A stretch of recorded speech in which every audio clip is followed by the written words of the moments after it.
Hey everybody, welcome to This Board Game Life, episode number 45, titled So Many Games. This is the show about board games, tabletop games, accessories, anything else we want to talk about. I am one of your fine hosts for today. I am Rob, and with me as always, I got my good buddy. Mark. My good buddy. Yes. Mark. My name is Mark. You always say it, so you threw me there. So. Yeah. No, because I was thinking about that other show where we said that other name. Yeah. So But I am Mark, yeah. and hello to the listening audience, Mm-hmm. all you amazing gamers out there. Yes. Hopefully, there's people listening. Our dogs are listening. Our kids are listening. No, There our you kids go. aren't listening because we're not I, on TikTok. We're not on Snapchat, so they're not listening. Or no, I make them listen to it. So, yeah, I said, "Oh, what's this new episode?" When we get in the car to go somewhere, oh, yeah, Dad, I'm like, oh, these people are great. yeah. It's like, oh, they sound so amazing. It'd be cool to be them. Yeah. Yeah. But what have you been playing? Anything interesting of late? Oh yeah. I You got a finished couple two tree. Oh, couple you two you three got something things. on there that I just noticed. Okay. I have played a lot, man. I finished March off really well. I So know. I made up for February because remember February was a really bad month of gaming. Where January was like Hmm. crazy. I think I had like 52 games in the month of January, Hmm. and then I think February was terrible. But in March, I got to play 18 different games, a total of 41 times. So I had Holy 41, smokes. 41 plays in the month of March. So that was really nice. Now, today is what, April 3rd? And I haven't played anything today. Probably not going to happen, but I've already got 3 games in already for the month of April. So Nice. off to a good start. But what I did get played in the last 2 weeks, I did play Welcome to New Las Vegas. Okay. I know you're familiar with that because you Hmm. introduced me to Welcome to Your Perfect Home. Yeah, the And original, right? yeah, and so I really enjoyed that game a lot. I think I told you on the last episode. I'm like, oh, I really enjoyed it. You're talking about the And original, right? the original, yes. Okay. So Mhm. I ended up buying the next 2 games, and it's a trilogy. There's Welcome to New Las Vegas and Welcome to the Moon. So I bought both, and my daughter and So wait. So there's welcome to like dot. right. So there's that one, and I know welcome to the moon is a separate box. So is New Las Vegas, is that one, is that like one of those add-ons, or is it an actual boxed expansion It's or it's a standalone? box. It's a box standalone. Okay. There All right. there are 3 games in the Welcome to series. Mm-hmm. So, because the first one is really called Welcome to Your Perfect Home, I think is what it really is. But it's like in the on I think Board Game Geek, it's Welcome to dot dot dot. But on the box, it does say something like Welcome to Your Perfect Home. Mm-hmm. So that was the original game. Then they came out with another one called Welcome to New Las Vegas, and it really ramps up the play because instead of numbering, so these are all flipping rights. Yep.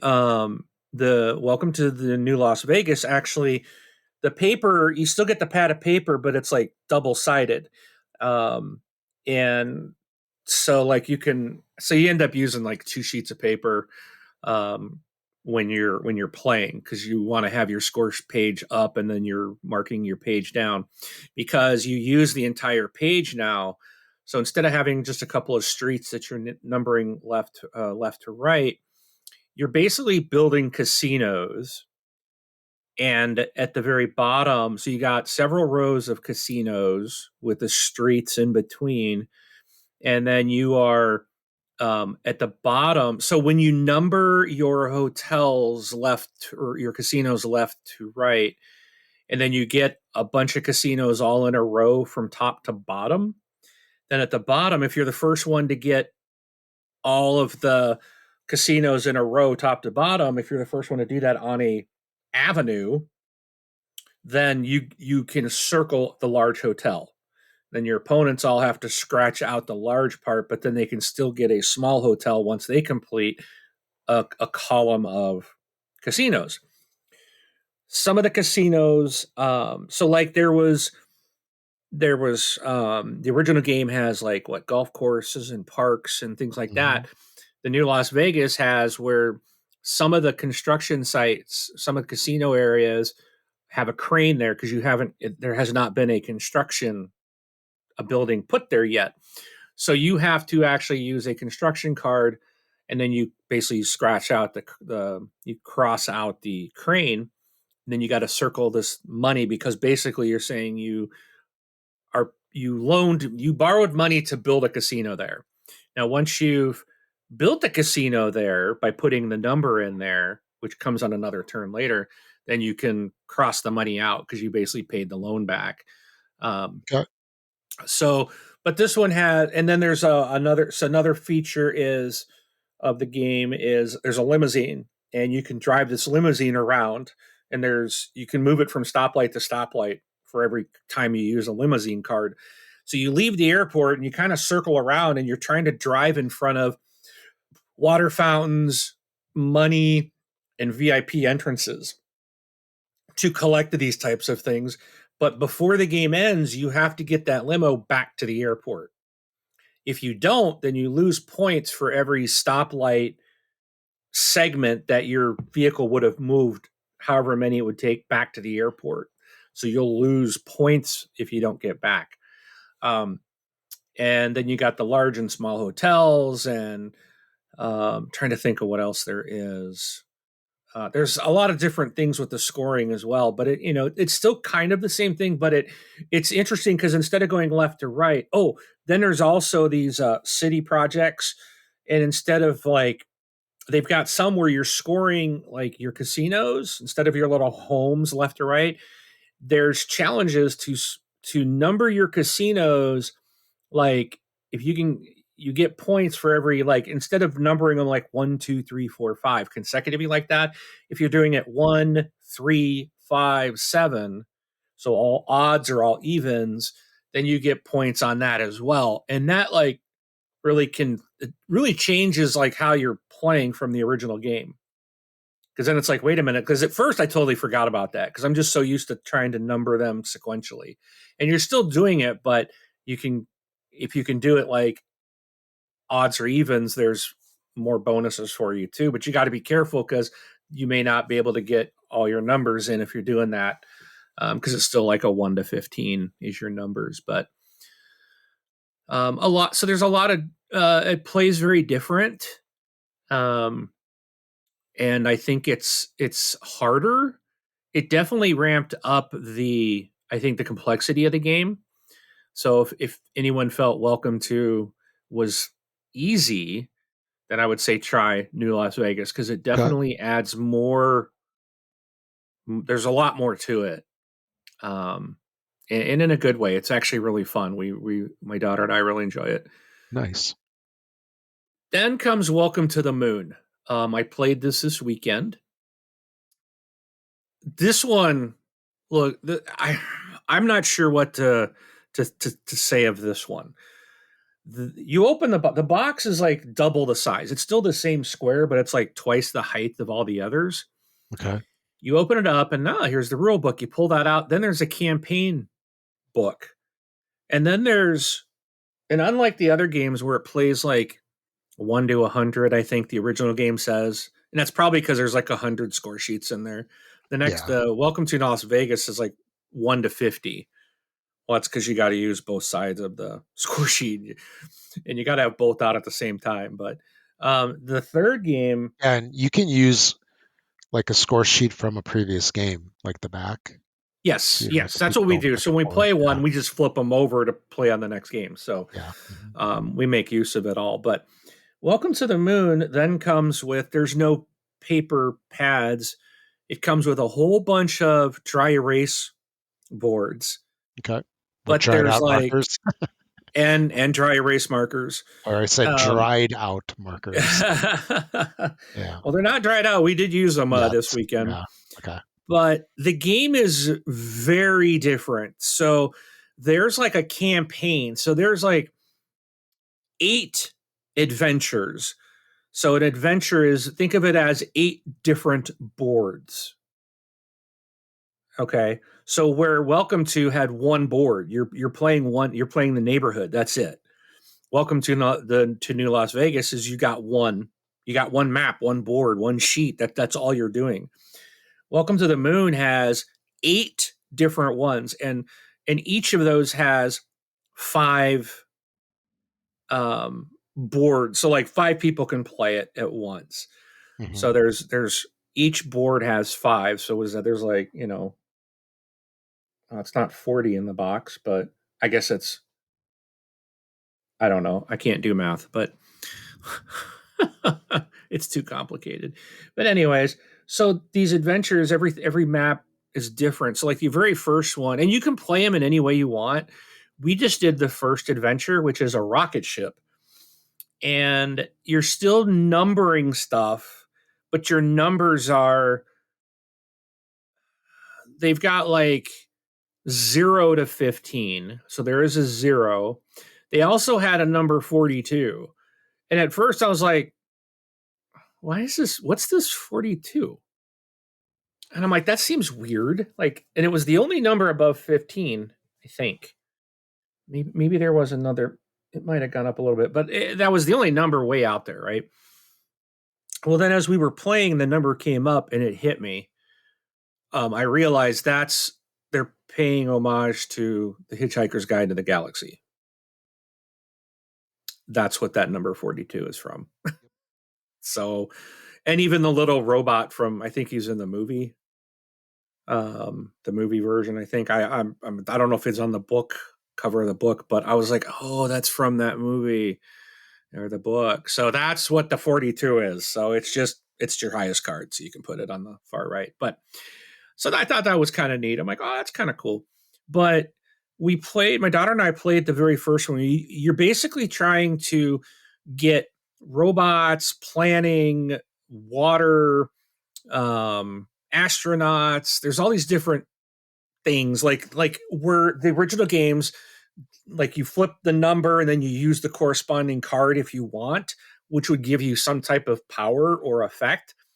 In the first adventure, those things don't have an effect. They basically tell you where to put your number. And then as you're filling in each of the rows, some of them are already kind of blocked off. So think of the original game where you'd put a fence in and make a what was it called? An estate. So the board already has like predefined almost like estates areas, and I forgot what they call it in the Moon, but once you've filled in that area, then there's these little things above it. There's actions above it that you take place. And so to launch your rocket, you have to get a score of basically 150. And you do that by, on the right hand side of the board, there's these little rocket ships, and you're Xing them off as you're gaining them by loading up your rocket with all the things it needs. So once you get up to that, and you've got above 150, then, and you're the first one to do it, essentially you launch your rocket and you win. That went really fast. Like my daughter was going, we were going, all of a sudden she's like, and she started talking about something else, and I looked over and I'm like, well, you're already at 150. And she's like, yeah, but my board's not full. I said, no, but that is a win condition. And she goes, well, that Hmm. was really quick. And so the game, like, there's a lot to it. It's like very overwhelming, and this was probably the hardest one to learn. But then when you sit down and you break it into sections and realize you if you don't do it in campaign mode, you can just do it as, okay, we're going to play this board or this quote adventure. Right. The rule book tells you here's how to play this section. So if you look at it just like, I'm just going to play this board, how do I play this section? Then it's like, okay, this is a lot easier than to try to figure out where, when you first unloading this box, and you're used to the first two games, you're like, what is going on? Because nothing is the same. There's a bunch of boxes of cards and all kinds of things, and you're like, campaigns, and why is there a campaign? So we only did the one, and we were not. It went so fast, and we really weren't a fan of the dry erase. Because if you're familiar with any other time you use dry erase, things it can get messy pretty Right. quick, Mhm. or you might, as you're moving or you're writing something, you might accidentally wipe something else because your hand is on the board, and it's like you got to be real careful and like not make sure you don't put your hand on the board because you might smudge or wipe something out. And I really like the efficiency of pen and paper, but I also understand why they did it in this game. And it's a really, I mean, the boards look amazing, like the artwork, and it's so nice. But I honestly, if I'm going to play Welcome to, I'm going to probably play one of the first two games. And I really don't know if I'll go back to this one. Okay. It So I'm sure it'll be a lot more fun as we dive in, because the cards, then when you're doing the other adventures outside the first one, it's like those cards then do actions like the original games, but it's like every single one of them are different. And it's just like, I really enjoy the first two. I don't want to have to learn Welcome to the Moon every time I go play it. You Yeah. know what I mean? So it's almost like 8 games in one. And it's just like, I'll just stick to the other two. Mhm. Um, okay, so I played those. Yeah. Also, I actually just want to mention real quick. So I've got the original game, and that actually was not the first one that I purchased. I actually joined in on the Kickstarter for the new neighborhood expansions, which, when was this? This was in, let me see, this was in 2021? No, that doesn't seem right. 2020? Oh, I got to go backwards here. It was way before then. I got to scroll through this 10 updates at a time. It's so dumb. Um, this was because 2018. Yeah, so it was a Kickstarter back in 2018, and I was like, Welcome to seems pretty cool. I didn't get it when it first came out. It was like out of print and stuff. So I was thinking, I'm like, hey, let me jump in on this Kickstarter. And so you know how like when you go into a Kickstarter, it's got the different campaign, not campaign. It's got the different um, like pledge levels that you click on the right hand side of the Kickstarter. right, So I went in there and I wound up clicking on the second from from the top, right? Second from the top.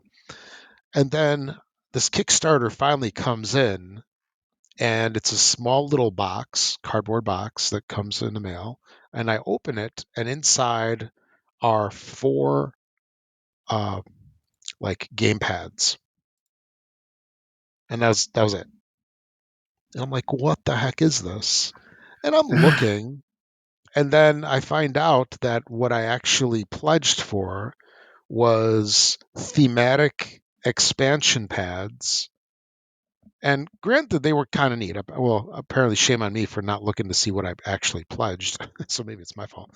But there was one. It was like a nuclear thing. It kind of reminds me a little of like the Fallout video game.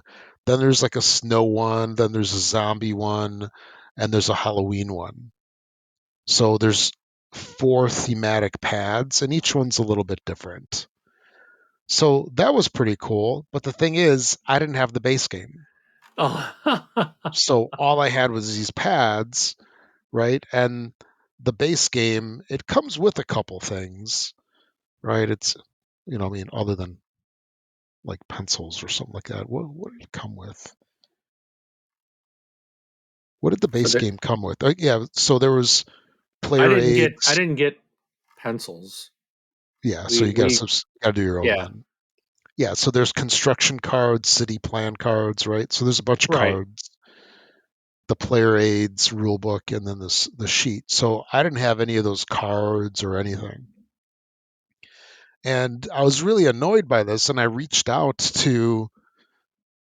the um, to the company, and I actually said, I'm like, I don't know what happened, but it seemed to me like I was going to get the base game with this. And I saw there were some other people that mentioned the same thing. So I don't know if it was how the Kickstarter was worded. And the response that I got back from these guys was actually interesting. So it's Deepwater Games that made it. The response that I got back was, yeah, you can go to Barnes and Noble and buy a copy. It's Ah, like, nice. I'm like, So you "Oh, backed a okay, game and didn't yeah, get the game, but basically got like stuff expansions, yeah, expansions to go, but you expansion required pads, the yeah. main. That's nice. Yeah.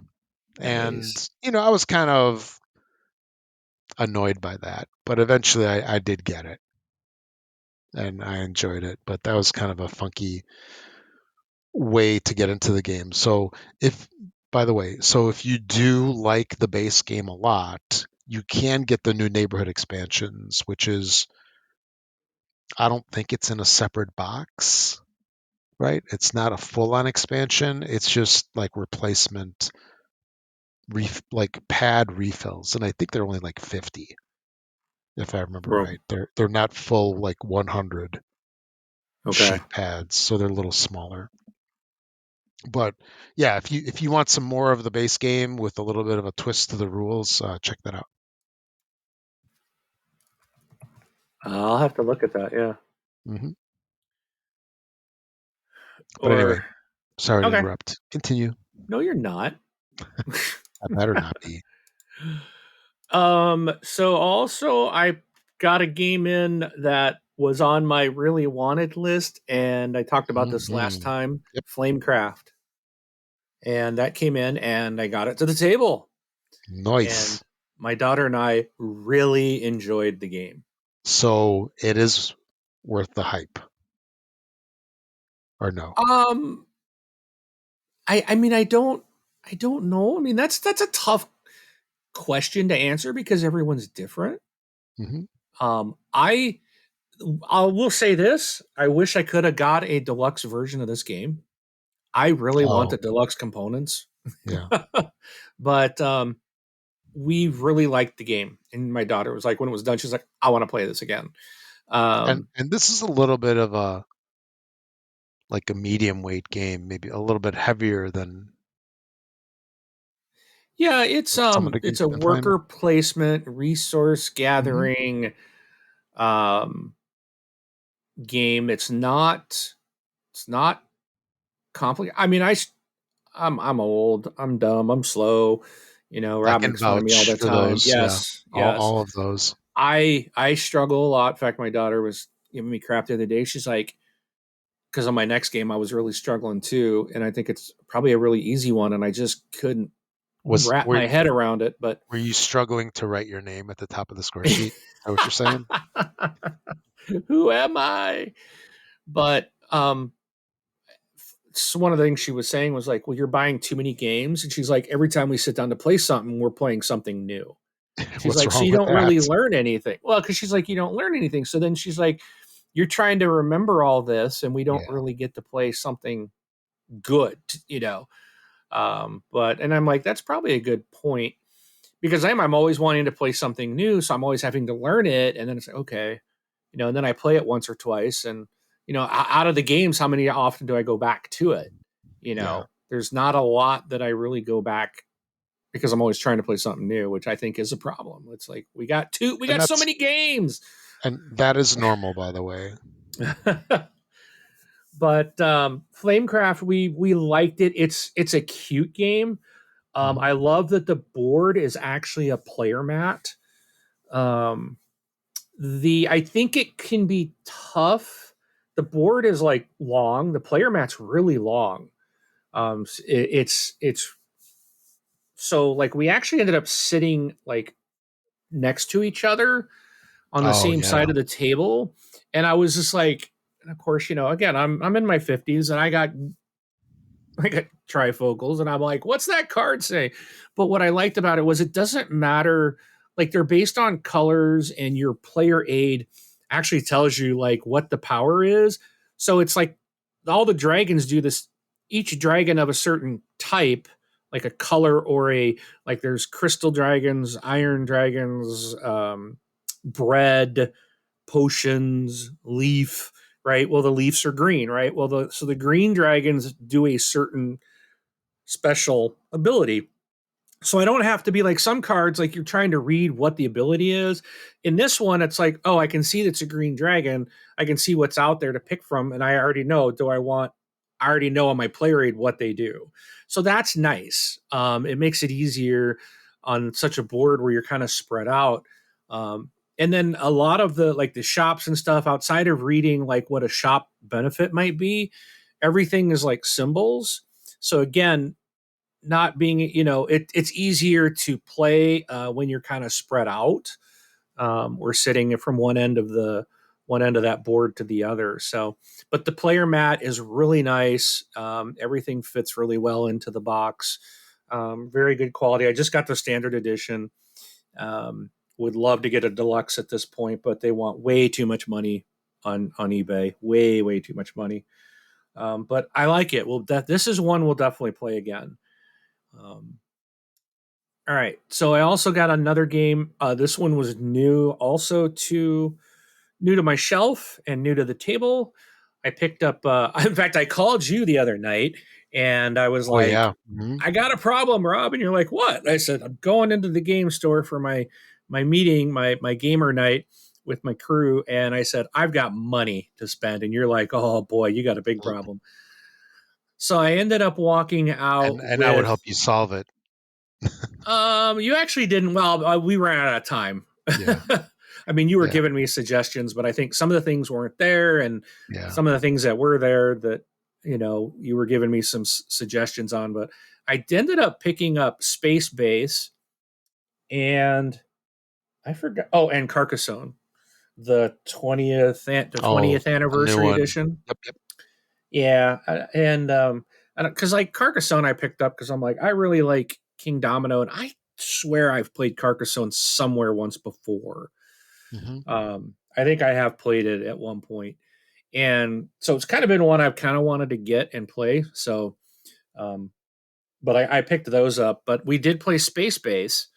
Um, I really, I really did enjoy that, but I was struggling again with like they're like, oh, you can use the cards have powers on the bottom, on the top. You have your stuffing Yeah. cards, Hmm. and then it was like, okay, I really like the game, but I was really kind of struggling. Like, well, what does this symbol mean? And I don't understand this. And when can I put a charge cube on this? And and then one point I think I was cheating and not realizing it, because I would buy a ship and put it in my sector, and then I was like, oh, this gives me a victory point, so I'd move my victory point, and my daughter was like, no, you don't get that.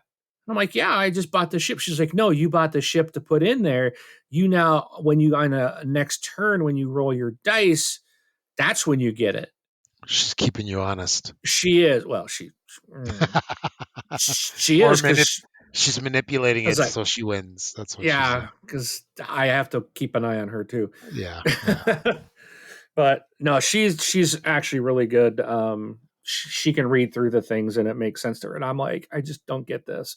But there was one the other day I had to explain to her. Oh, in Flamecraft, she was getting upset because it was like, you can't do that because then I won't be able to meet my goal. And it's like it doesn't work that way. And I was actually correcting one in Flamecraft, Hmm. and she was like, it doesn't make sense. And I'm like, it's interesting because she's looking at like a step ahead, and I'm like, look, it says right here, placing a dragon in a shop. This is exactly how you do it. And I'm doing it.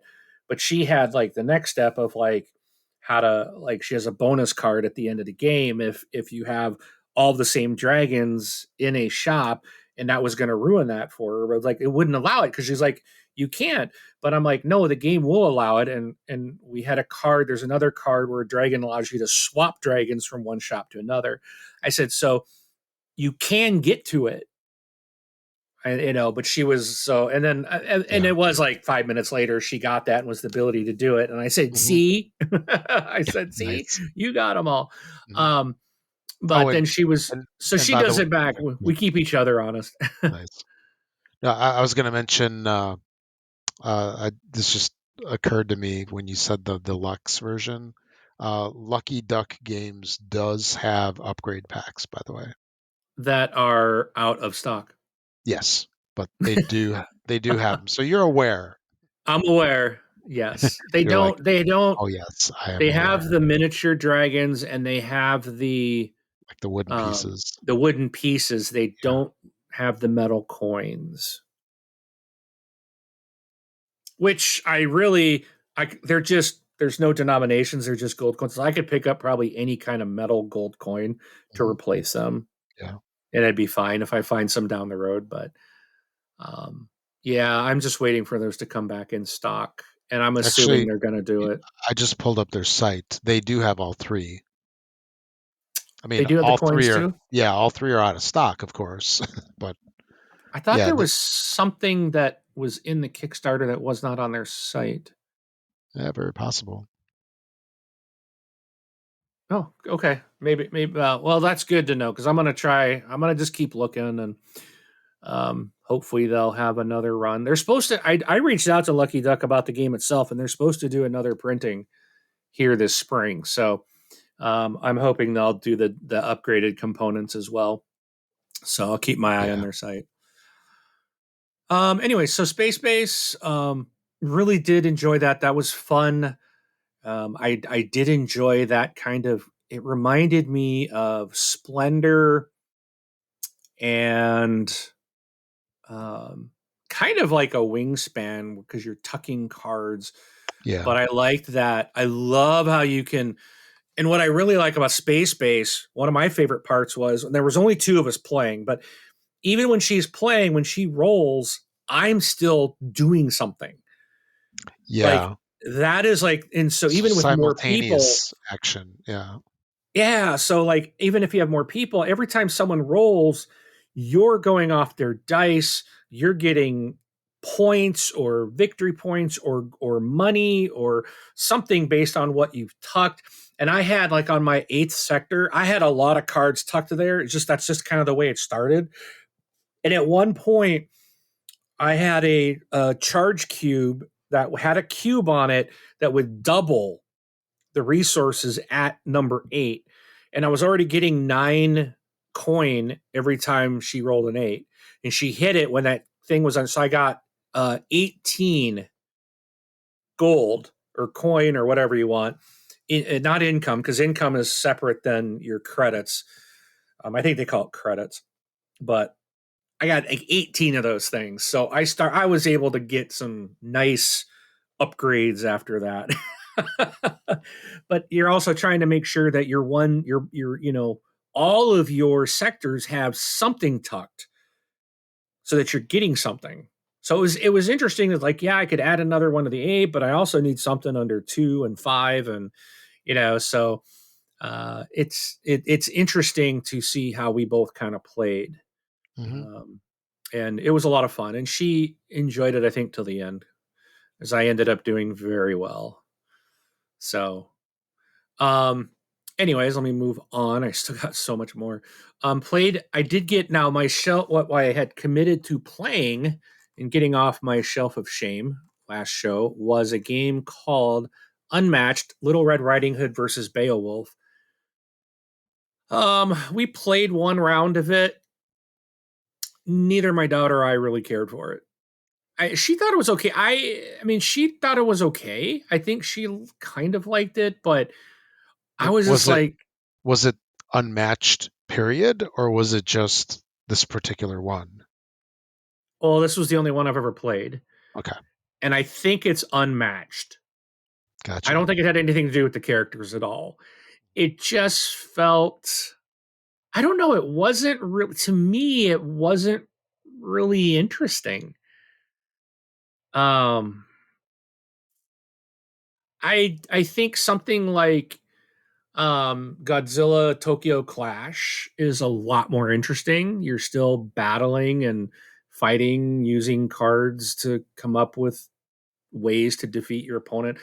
I think that was just that I'd much rather play the Godzilla Tokyo Clash than Unmatched. It's Yeah. just it was the first one that I was like, I don't know if I'll ever. I honestly don't think I'll ever play it again. It Okay. just didn't interest me at the end of the day. So got to play Wingspan with my gaming group. With the one of the new expansions, I think it was the Asian expansion, which added in some neat additional abilities for your birds, which was really kind of neat. It added a new component to it, which was nice. I also played some Marvel Dice Throne there. And then I also got in on another night, I got to go to my X-Wing night and we played there's a competitive or cooperative campaign that's out there that's like a homebrew type of thing, and Sure. it's really good. And That there's a was guy the that, big battle, right? That you sent me a picture of. yes, Yeah. yeah, I sent you a picture of that map. At one point, I was like, this is like Star Wars ballet because we had so many ships on this map, and you're in was it a 52 by 52-inch grid? Um, and it's pretty big until you had, let's see, we had 16. So the game started with 17 enemy ships, and the campaign's designed to only be played with 4 people, Okay. but we ended up with 8 people there that wanted to play that. So like no one was doing the what do they call it? Oh, there's a name for, like, it's like all all all everyone against everyone. They've got a name for it. I don't remember what it was called. And then there's a couple, and then they do like you got like a 20 points um, to build your ships or something. So there's one where it's just like everyone has one ship and you're just duking it out with everybody. And then there's another one where you build like a squad of so many points. You have so many points, you can put in as many ships and pilots and a crew, but you got to stick to the point limit. And then this one is everyone brings a ship with their abilities, but we're all playing together against the Empire. So we had, let's see, there was a two Y wings, and I think 6 X wings. I think is what we had. And the enemy had originally they started out with what I said, 17 ships. One of them was the Lambda, the big, if you remember the was it The the Trilam? it's called the Lambda, No, that's Revenge but of the Nerds. Never mind. no, not Lambda. Nerds. It's the big white ship that I think if I'm correct, Vader was riding to the planet moon of Endor. It's got the 2 wings down and one up. It looks really kind of cool.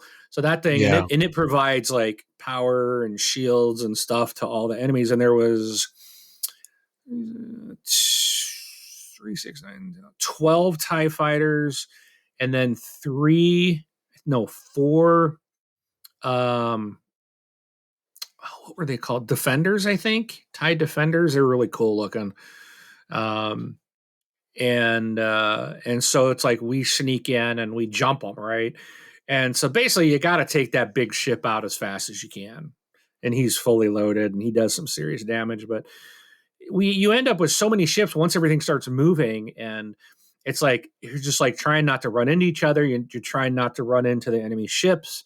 You're trying not to run into asteroids and stuff that are there are rocks out there that are placed out on the map that you will take damage if you hit.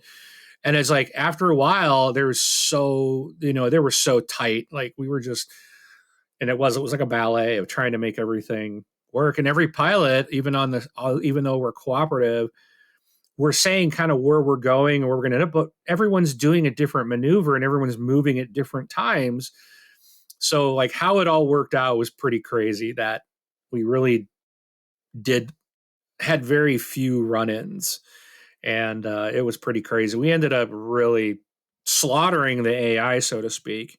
But again, we had twice what it was intended to be. But we ended up uh, um, at one point more ships were to jump in, and it was like, well, none of us have even taken any damage yet, and we've wiped out everything except one TIE fighter. So let's go ahead and just let him survive and this round because we know we're going to get jumped in the next round. So all of a sudden, a whole bunch of more ships came in, um, and it was just like we ended up winning, but after that, it was we had a couple like had to limp away. They were just about toast. But it was I got like 4 kills. It was so cool. It was like I just had a lot of fun.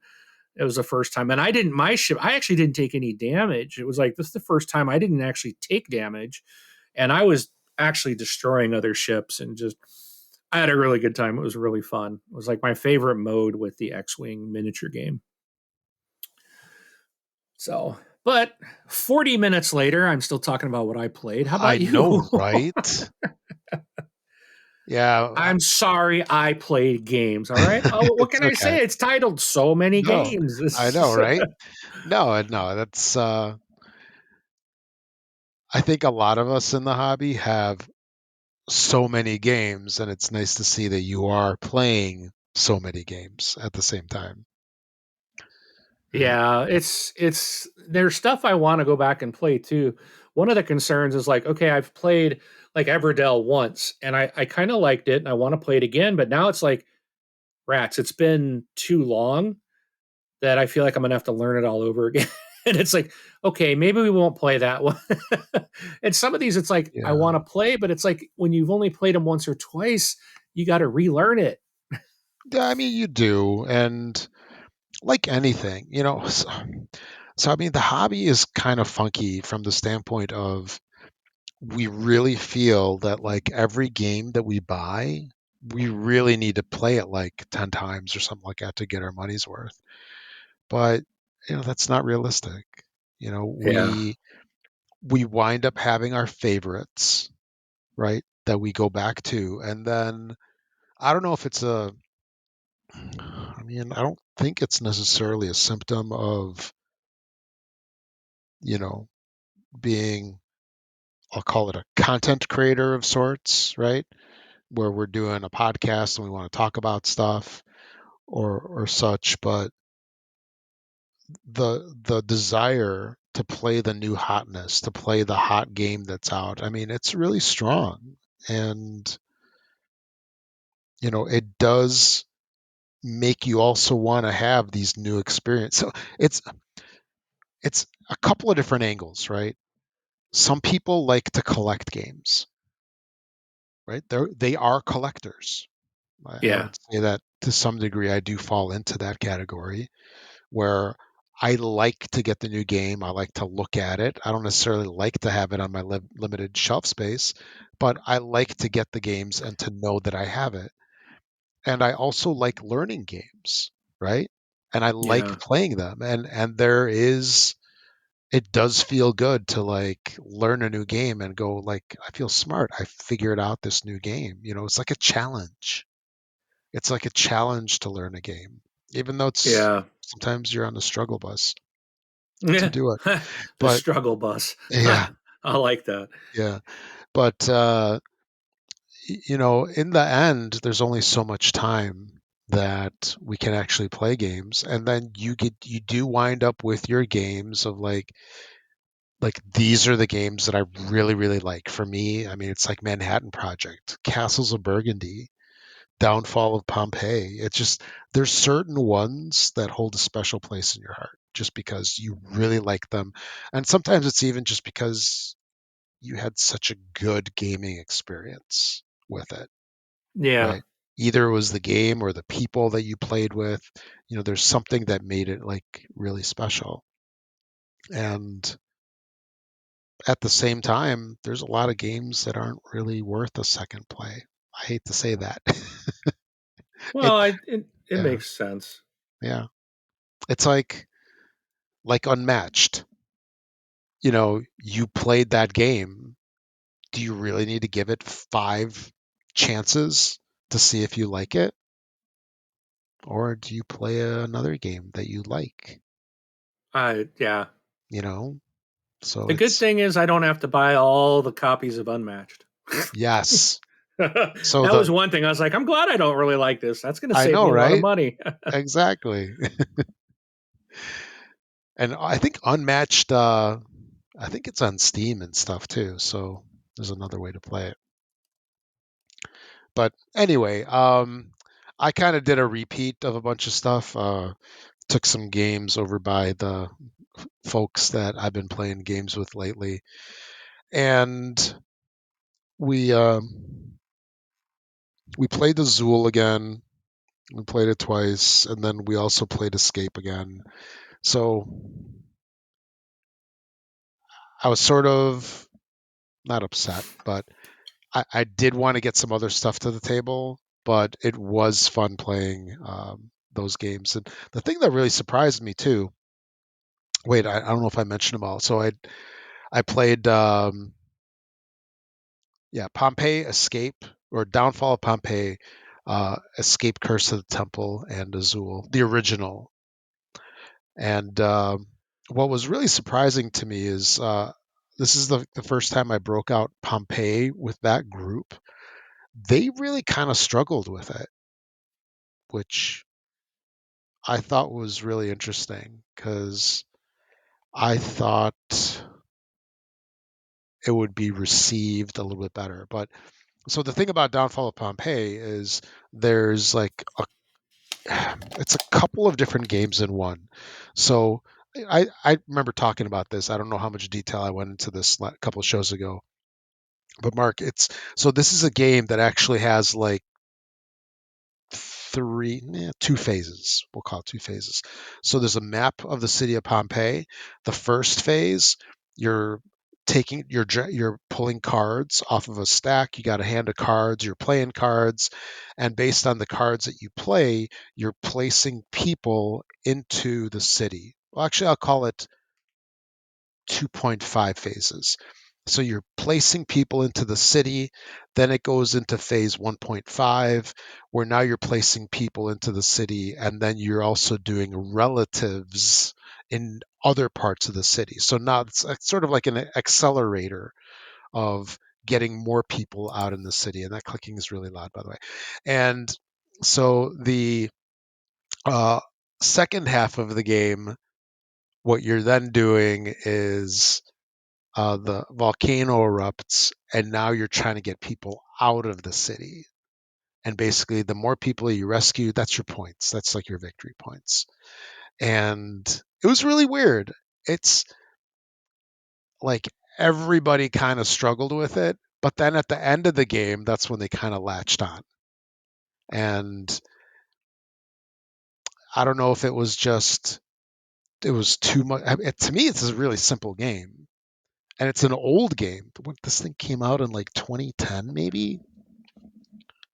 Let me see. No, there's not a year on here that I see. No, 2013. So this thing's 10 years old. And older games tend to be simpler. We'll just say that. Or the mechanics are pretty basic in comparison to some of the stuff out now. But yeah, they really struggled with it. And then I think if we play it again, it'll be a lot easier. But I figured Azul was pretty easy.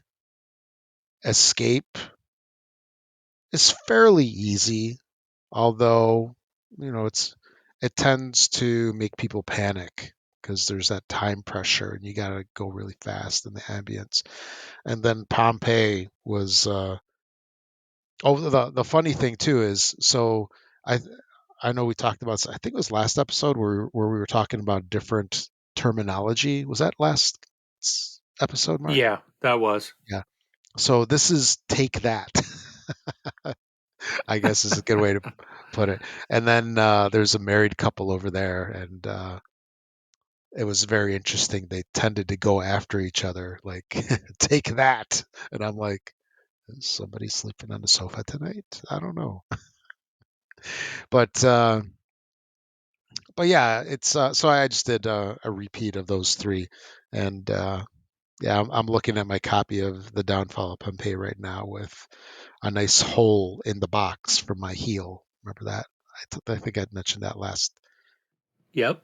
Did I Yeah. mention that? Was that on the show or did I tell I don't. you? I don't. Yeah, I can't remember if that was on the show or not. yeah, yeah. So I had uh, I had some game boxes that I had in a bag that I carried around to my friend's house, and I stacked the games along the wall, and then the boxes collapsed. They fell, and then I didn't pick them up right away. And then I was walking through there, and I tripped, and I stepped on the Pompeii box. Whoops!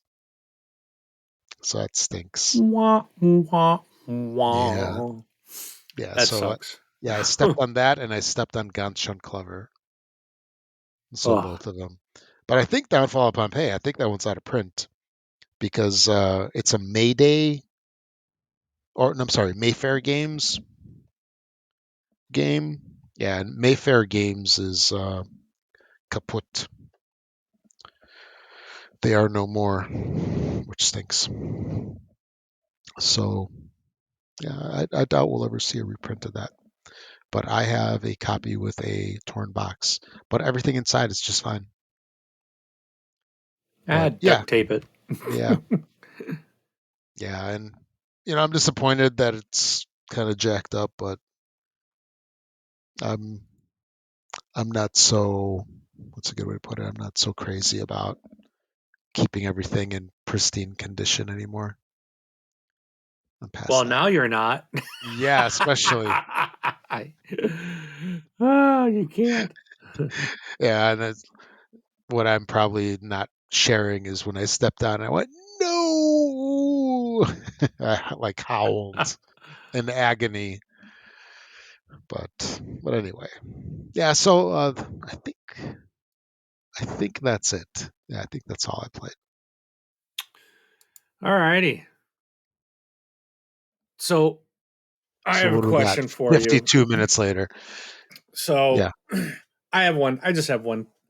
I think. yeah, Well, we can go through this. We got some time, yeah, but so I'm in the same position as you. You mentioned you're out of shelf space. I'm officially out of shelf space, and I yeah. I was sitting ran out here. of shelf space like 9 years ago. By the way, I think I found a way to gain some more.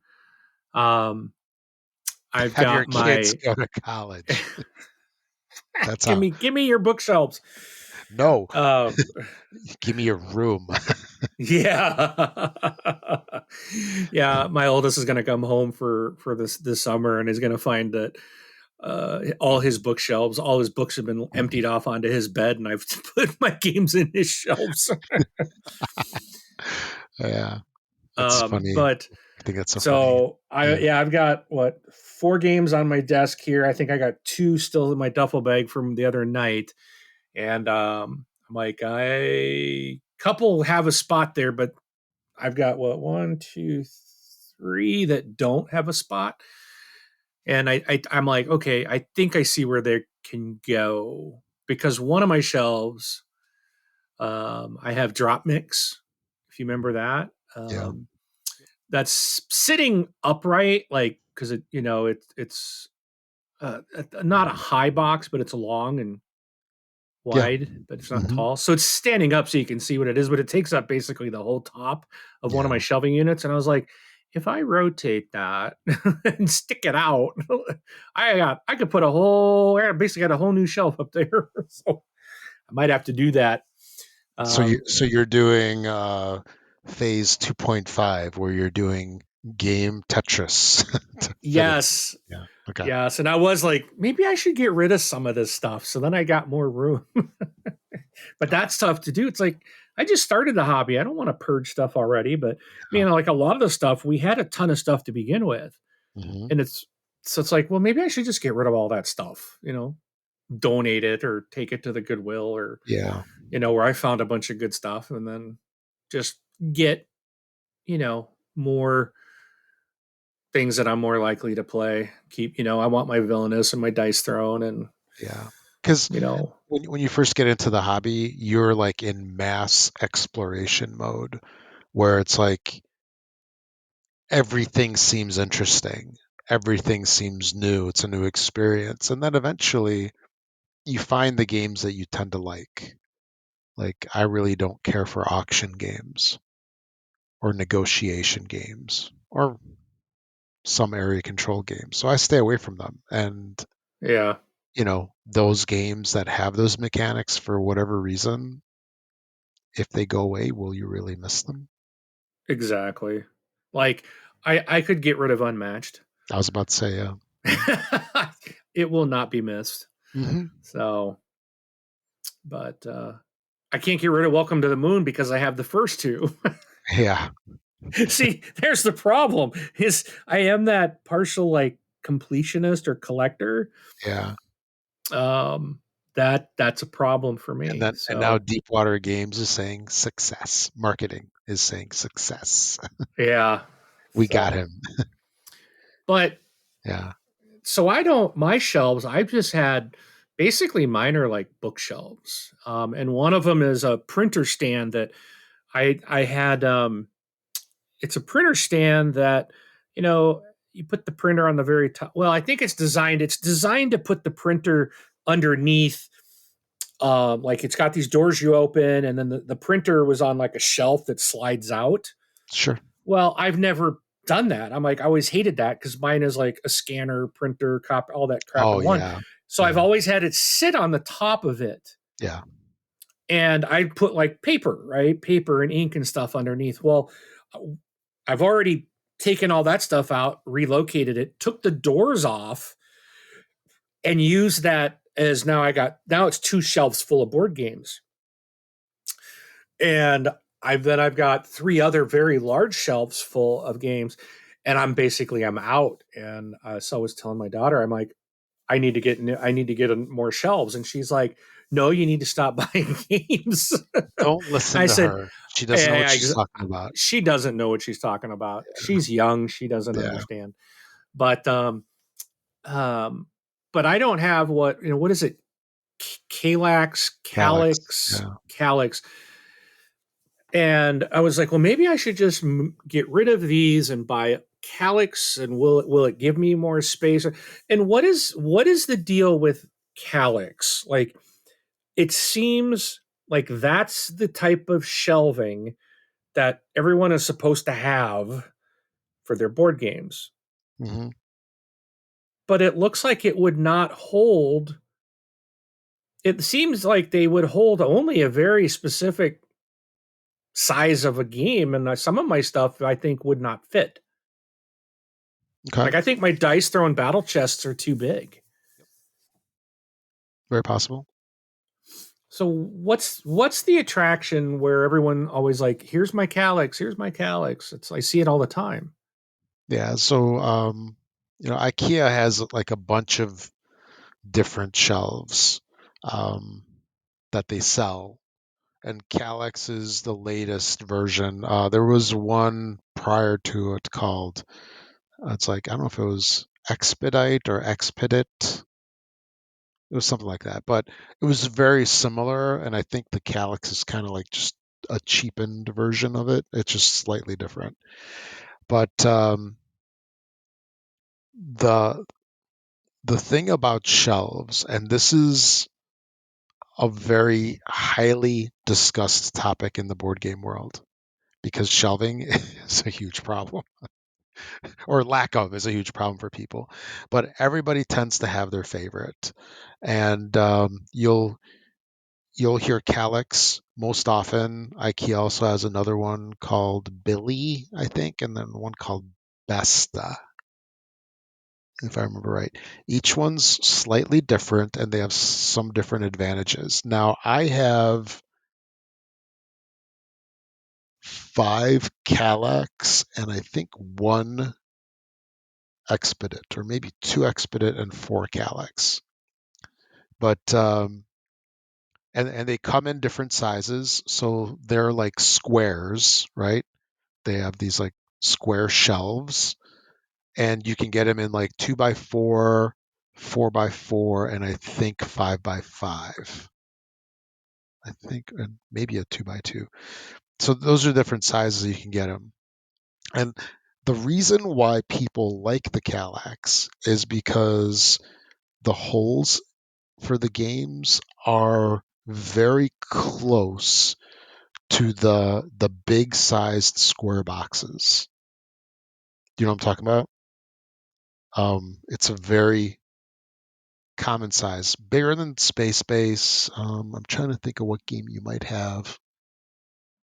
Some of the bigger like Fantasy Flight games, like Eldritch Horror, Oh, Arkham I was muted. Knights. Sorry. Oh, no problem. Do you Like know what I'm talking about? Wingspan. Yeah. I think that one is. That's not a rectangular. That's a square box, right? It's a square. Yeah, Yeah. Flamecraft is a square. Yeah. Um, Everdell might be. I think it's about the same size. Yeah, I got a bunch that are very similar in size. It's like they all Yeah. seem to be the exact same size, and then some are a tad bigger, Yeah. That's some are a kind of tad normal. Yep. smaller. So the nice thing about the Kallax shelves is that they fit those really nice. And the shelves are deep so that you can fit like several games in there, especially if the boxes are a little bit longer. Now, even though I have six of them, I'm not sold on them. I have them because they do a job okay, but I'm really not happy with them, if that makes sense. Yeah, yeah. Um, because I apparently have a board game hoarding problem. I have too many games, so when you have a Kallax and it's up against the wall, there's a lot of wasted space. So what I actually do on all of my Kallax shelves is like I'll put a bunch of games in there, either like vertically or horizontally, and then push them all the way to the back, and then I put a game in front of it. So now I have like the best use of space. Does that make Uh, sense? yeah, So I it's like, think I understand what you're saying. yeah, so I'll put like four of those big square boxes vertically next to each other, slide them all the way back, and then I can put one more of those in front of all of them. Which basically fills the cube, so it looks like there's just one game there. Right. But now you have four games hidden by one game, technically. Yeah. So, which makes it really fun to look for a game because now you're trying, okay, where is this game? So I'm like tilting the front game in each of these to see what's behind it. Wow. But it does look nice when there's only one game in each cube. But I just don't like the use of the space. But I don't know if there's a really good answer to that. Now, one thing that you can do with them is like, let's say if you get a 4x4 or a 5x5, as you assemble them, which is a huge pain in the ass, by the way, as you assemble them, you can leave some vertical dividers out. So you can get spaces that are like double wide, if that Okay. makes sense. Yep. So if you have the larger boxes, like the coffin style boxes of some of the older games, or like maybe Doom or not Doom. Oh, what's that big one called? What's that huge game? Gloomhaven. Gloomhaven, yeah. Like if you have Gloomhaven, you can fit it in there, but you have to be really careful where, like if you do a bunch of these, you want to stagger them because if you have them all together, you're like messing with the supports, and they can bow potentially. But anyway, um, people really like them because of how they fit games, and it's annoying when you have different size boxes to me. It's annoying when you Yeah. have different size boxes and everything like that. And I always thought that maybe I'm giving away an idea for some entrep, entrepreneur, Entrepreneurial. yeah, or to some smart person. enterprising person is they should have like something, and maybe this exists, where they have like a catalog of game box sizes, like length, width, and height. And then you input your catalog of games that you own, and then it tells you how to maximize the space on there each on each cube.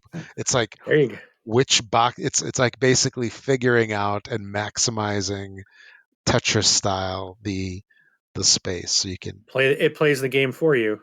Yeah, exactly. Yeah, it tells So you do Kingsburg, Mice and Mystics, and Wingspan over here, and then put this game in front of it with this slim game on the side, or something like that. yeah, yeah. But there are some other ones like the Billy and the Besta shelves, and those are different. Those are more like traditional bookshelves. Um, I think those are much better for smaller games. But the problem is they're not as deep. But if you're doing smaller games, that shouldn't be a problem. Does that make sense? Yeah, that does make sense.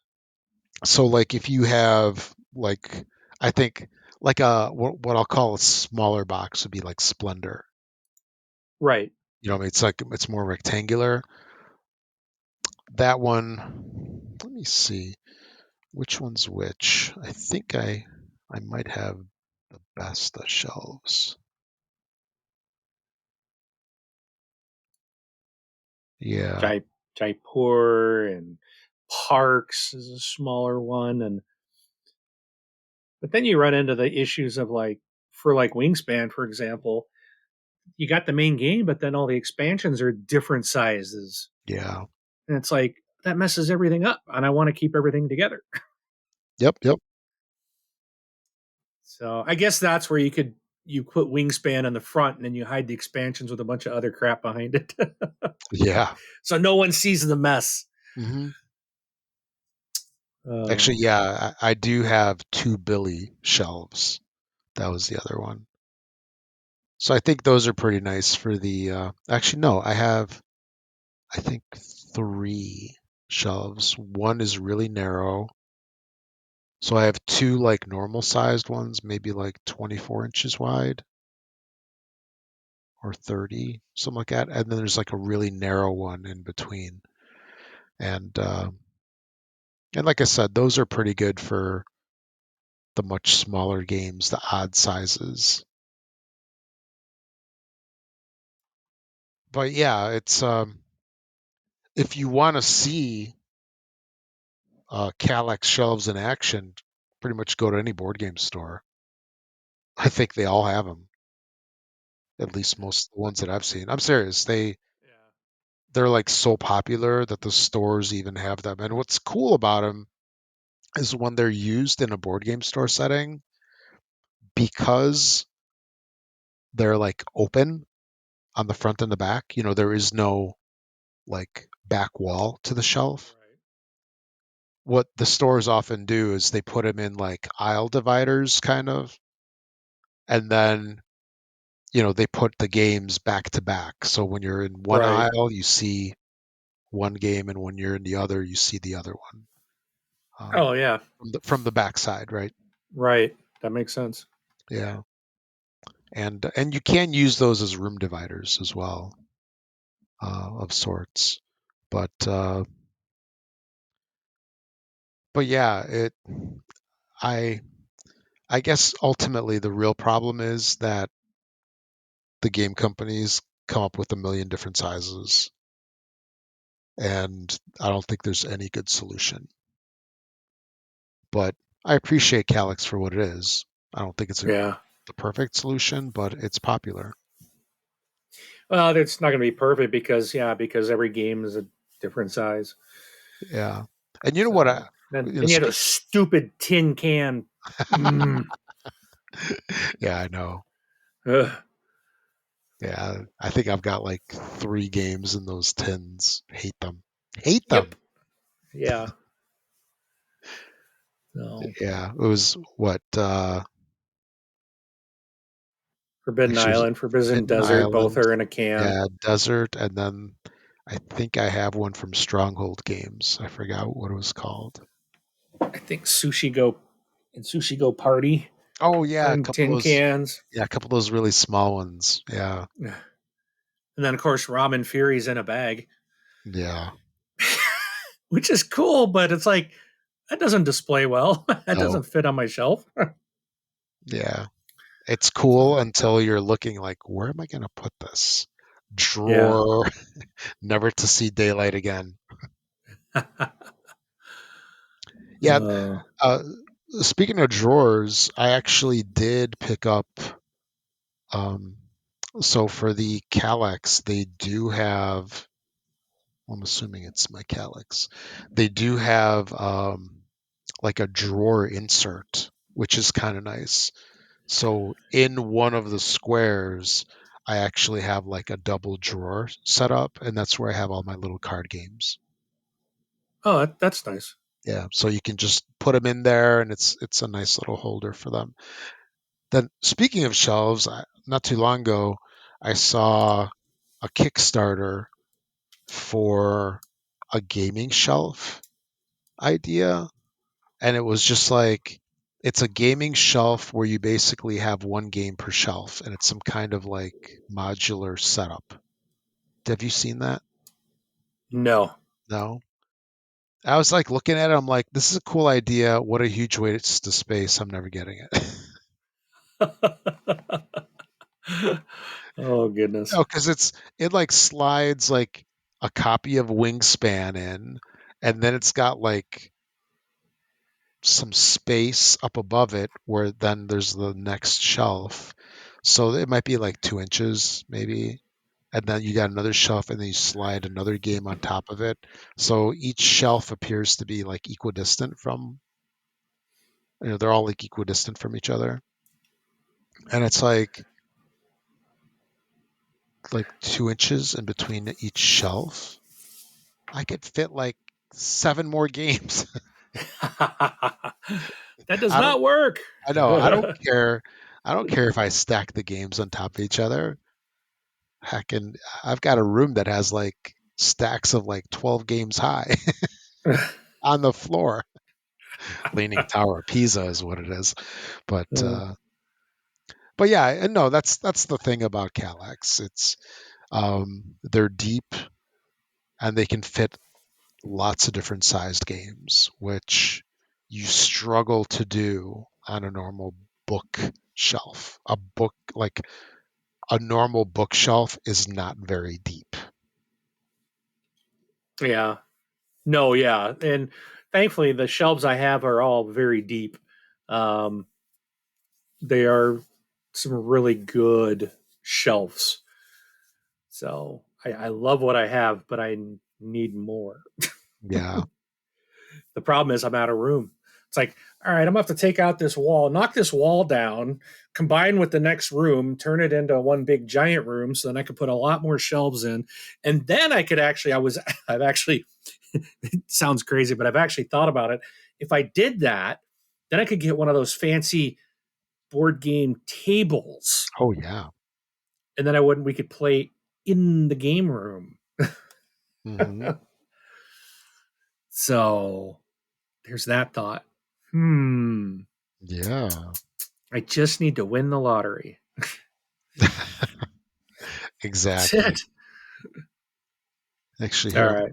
I'm looking at. I was going to look up the depth of, let's see, measurements. The one Yeah, I'm so looking at is 57 and 7/8 by 57 and 7/8. yeah, the Kallax is 15 and 3/8 deep inches. So you figure you have like 16 inches of depth if you have a little bit of overhang, Oh, I'm 15 sorry. inches deep. That's yes. I'm Yeah, yes. I looked. That was the whole shelf. I was yeah, like, "What are you talking about?" No, yeah. Each little cube.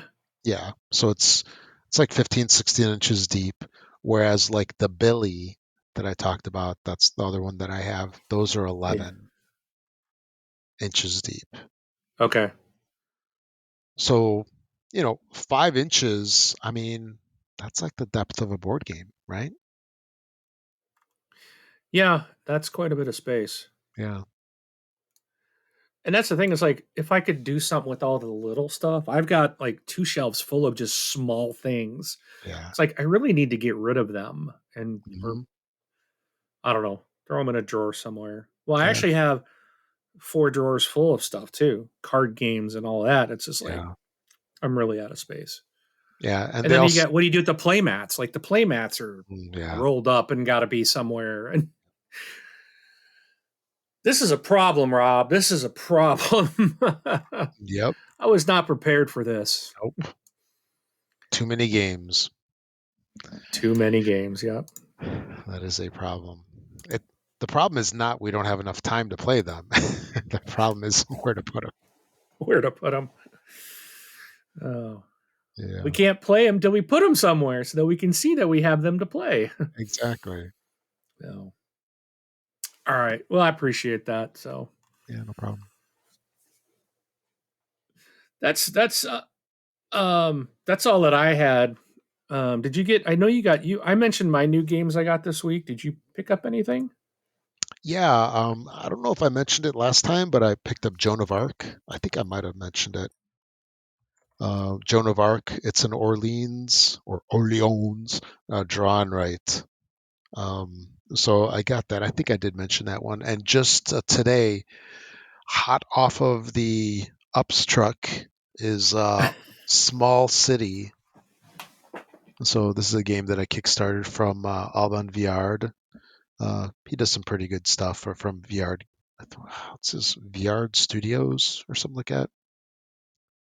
But yeah, it was Small City Deluxe Edition, and oh man, I need friggin' telescope to read this. Um, Something expansion, winter expansion, I think. I can't read it. It's in the other room on a table. Okay. Yeah, Not because stored away somewhere. no, because I I opened the cardboard box and threw it out, and then I put it on the table. Actually, I did get something. Wait, I put it. Hang on. Do do do do do do do do do do do Oh, do do. yeah, yeah. My cord is not long enough. Actually, it might be. I'm being limited by my headphones. If we hear a crash, we'll know that you pulled your computer off your off its shelf or desk. Oh, Yeah, the other game that I got was this one came about a week and a half ago, I think. It's Hanamikoji Geisha's Road. So okay. this is like a deluxe version of Hanamikoji, and then I guess the sequel called Geisha's Road, and it's it's a cool game. Actually, both of them are pretty cool. Um, and they kind of deluxified it, and it's like the funkiest box. I don't think I like it Hmm. because they're two small boxes, and then they go into this thing where it's kind of like a book, I guess. So each box fits into half of this thing that opens like a book, and then you can close it, and then there's a slip cover that holds it all together.